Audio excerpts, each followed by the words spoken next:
Hello everyone. Today we talk about how to fix the app of Rosetta Stone. We will go to settings.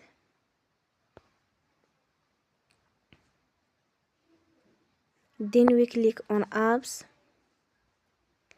After that we search the app Rosetta Stone.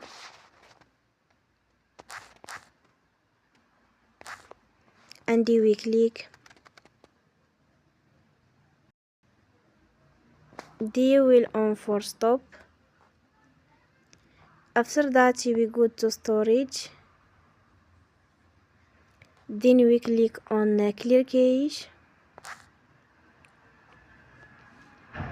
Here we go to Play Store and you will update your app. Don't forget to support us by like and subscribe. See you next time and thank you for watching.